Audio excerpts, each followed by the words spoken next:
ഇന്ന് ഞാനൊരു നാടൻ പലഹാരമായ അരിയുണ്ടയാണ് ഉണ്ടാക്കുന്നത്. ഇത് വളരെ രുചികരമായ ഒരു പലഹാരമാണ്. നമുക്ക് എളുപ്പത്തിൽ ഉണ്ടാക്കിയെടുക്കുകയും ചെയ്യാം. അധികം ഇൻഗ്രീഡിയൻസ് ഒന്നും ആവശ്യമില്ല. എല്ലാം നമ്മുടെ വീട്ടിലുള്ളത് വെച്ച് തന്നെയാണ് നമ്മൾ ഈ പലഹാരം ഉണ്ടാക്കുന്നത്. 1.5 കപ്പ് കുത്തിരിയാണ് ഞാൻ എടുത്തിരിക്കുന്നത്. ഇത് നമ്മൾ സാധാരണ ചോറ് വെക്കുന്ന കുത്തിരി. മട്ടയരിയോ വെള്ളയരിയോ പച്ചരിയോ ഏത് വേണേലും എടുക്കാം. എന്നാൽ എനിക്ക് കൂടുതൽ നല്ലതായിട്ട് തോന്നിയത് ഈ കുത്തിരിയാണ്. ഇത് കഴുകി എടുക്കാനുള്ളതാണ്. 250 ml കപ്പിനാണ് ഞാൻ 1.5 കപ്പ് എടുത്തിരിക്കുന്നത്. 1.25 കപ്പ് ശർക്കര ചീകി എടുത്തത്, 1 കപ്പ് തേങ്ങ ചിരണ്ടി എടുത്തത്, 3/4 ടീസ്പൂൺ ഏലക്കാപ്പൊടി, 2 നുള്ളു ഉപ്പ്. ഉപ്പ് ശർക്കരയുടെ ഉപ്പിനനുസരിച്ച് വേണം ഇതിൻ്റെ അകത്ത് ഉപ്പ് ചേർക്കാനായിട്ട്. മധുരം ഒന്ന് ബാലൻസ് ചെയ്യാനുള്ള ഉപ്പ് മതി. 1/2 കപ്പ് കാഷ്യൂനട്ട് ഇത് റോസ്റ്റ് ചെയ്ത് പൊടിച്ചെടുക്കാനുള്ളതാണ്. ശർക്കര ഒന്ന് ഒരുക്കിയെടുക്കാനുള്ള വെള്ളം.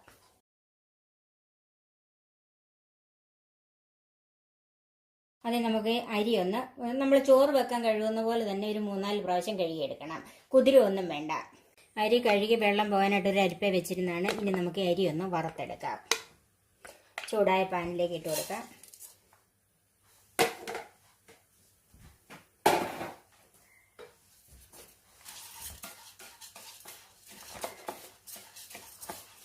വെള്ളമയം ഉള്ളത് കൊണ്ടാണ് ആദ്യമേ ഒന്ന് ഹൈ ഫ്ലെയിമിൽ വയ്ക്കുന്നത്.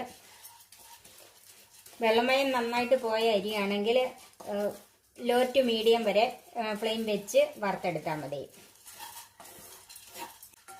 ഇപ്പോൾ അരിയിലെ വെള്ളമയം ഒന്ന് മാറിയിട്ടുണ്ട്. ഇനി നമുക്ക് തീ കുറച്ചിടണം. ഞാൻ മീഡിയം ഫ്ലെയിമിലും താഴെയാണ് ഇടുന്നത്. ഇത് കരിയാതെ ഒന്ന് വറുത്തെടുക്കണം. ഇതിൻ്റെ നിറവും മാറണം, ഇതൊന്ന് പൊട്ടണം. അതായത് കടുകൊക്കെ പൊട്ടുന്നത് പോലെ ഇതിൻ്റെ ശബ്ദം വരും പൊട്ടി. അത് എല്ലാ അരിയും തന്നെ അങ്ങനെ പൊട്ടുമ്പോഴാണ് എടുക്കുന്നത്. തീ എന്നാൽ ഞാൻ അതിൻ്റെ തീ പറഞ്ഞു തരാം.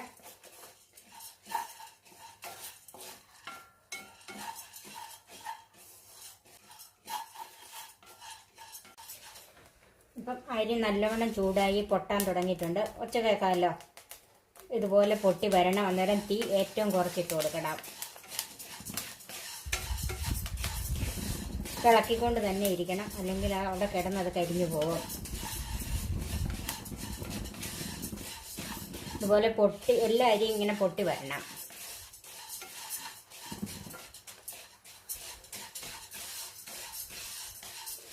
അല്പം ചുവട് കട്ടിയുള്ളൊരു പാത്രം തന്നെയാണ് ഇതിന് നല്ലത്.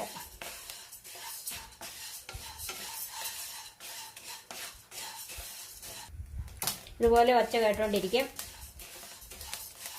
അതിനനുസരിച്ച് നമ്മൾ ഇളക്കി നിർത്തരുത്. അതിനനുസരിച്ച് തന്നെ ഇളക്കിക്കൊണ്ടിരിക്കണം.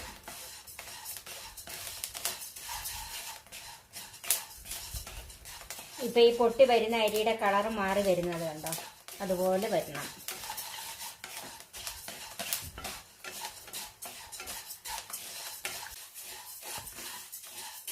അരി ഏകദേശം പൊട്ടി വന്നിട്ടുണ്ട്, വേണ്ടില്ലേ? ഇനി ഇത് നമ്മൾ മുഴുവൻ പൊട്ടാൻ നോക്കിയിരുന്നാൽ ആദ്യം പൊട്ടിയത് ചിലപ്പം കരിഞ്ഞു പോകും. ഇനി നമുക്കിത് തീ ഓഫ് ചെയ്ത് വേറൊരു പാത്രത്തിലേക്ക് മാറ്റാം.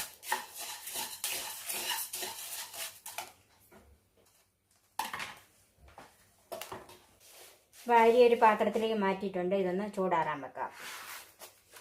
ആ പാത്രത്തിലേക്ക് തന്നെ നമുക്ക് കാഷ്യൂനട്ട് ഒന്ന് റോസ്റ്റ് ചെയ്തെടുക്കാം. ഇത് പൊടിക്കാനായതുകൊണ്ട് ഞാൻ ഇതിനകത്ത് നെയ്യൊന്നും ചേർക്കുന്നില്ല.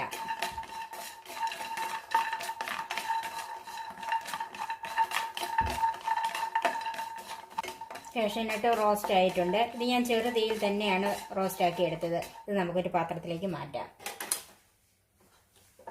ഇനി നമുക്ക് ശർക്കരയൊന്ന് ഉരുക്കിയെടുക്കാം. അതിനായിട്ട് ഒരു പാത്രത്തിലേക്ക് മാറ്റാം.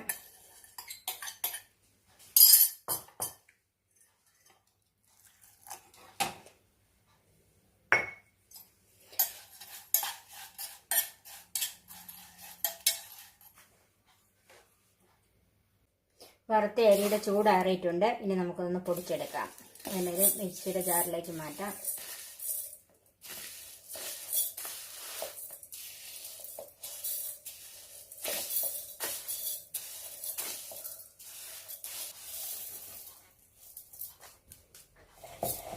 ഇത് നന്നായിട്ടൊന്ന് പൊടിച്ചെടുക്കാം.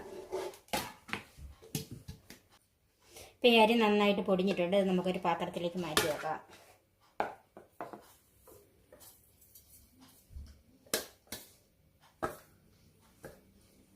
ഇനി ആ ജാറിൽ തന്നെ കാഷ്യൂനട്ട് ഒന്ന് പൊടിച്ചെടുക്കാം.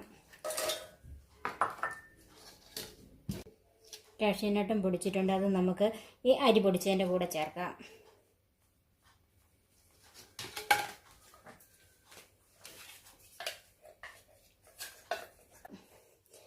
നമുക്ക് ഈ 2 പൊടിയും കൂടി ഒന്ന് മിക്സ് ചെയ്തെടുക്കാം.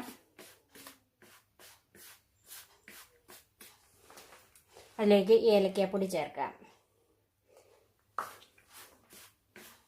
ഇനി ഏലക്ക പൊടി കയ്യിലില്ലെങ്കിൽ മുഴുവനോടെയുള്ള ഏലക്ക അരി വറുക്കുന്ന കൂടെയോ നട്ട്സ് വറുക്കുന്ന കൂടെയോ ഒന്ന് ചൂടാക്കിയിട്ട് പൊടിച്ചെടുത്താലും മതി. ഒന്നിച്ചിട്ട് പൊടിച്ചെടുത്താൽ മതി.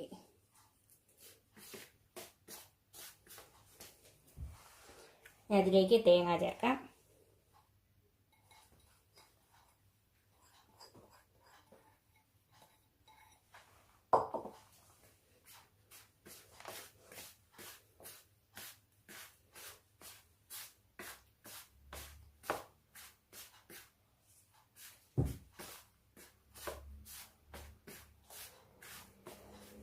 തേങ്ങ ഇതിൻ്റെ അത് മിക്സാക്കി വെച്ചിട്ടുണ്ട്.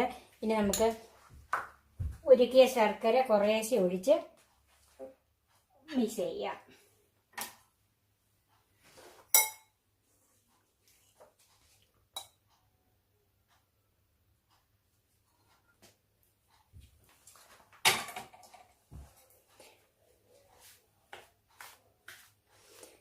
ശർക്കരയുടെ ചൂട് ശരിക്കും അറിയില്ല, അതുകൊണ്ടാണ് ഞാൻ കൈകൊണ്ട് മിക്സ് ചെയ്യാത്തത്.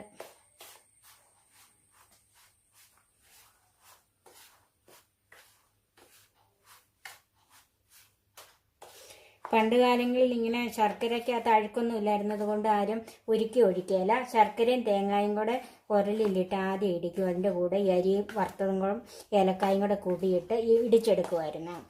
ഇപ്പോഴത്തെ ശർക്കരയിൽ അഴുക്കുള്ളത് കൊണ്ടാണ് ഇങ്ങനെ ഉരുക്കി ചേർക്കുന്നത്.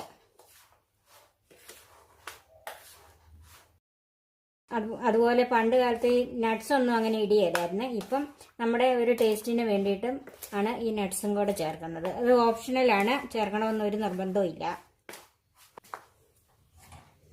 നമുക്ക് ബാക്കി ശർക്കരയും കൂടെ ചേർക്കാം.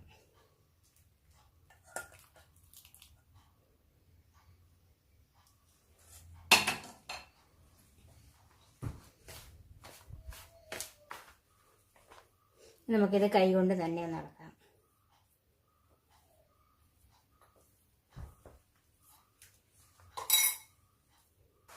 ഞാനിതിലേക്ക് ഒരു നുള്ള് ഉപ്പും കൂടെ ചേർക്കുവാണ്.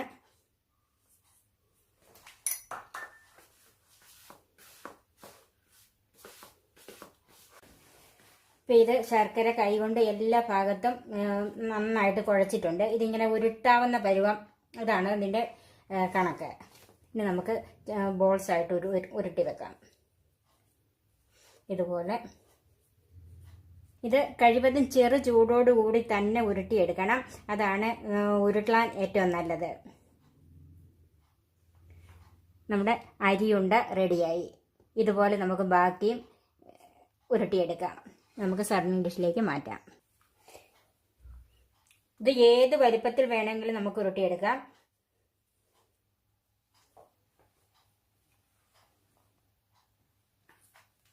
ബാക്കി നമുക്ക് ഇതുപോലെ ഉരുട്ടിയെടുക്കാം.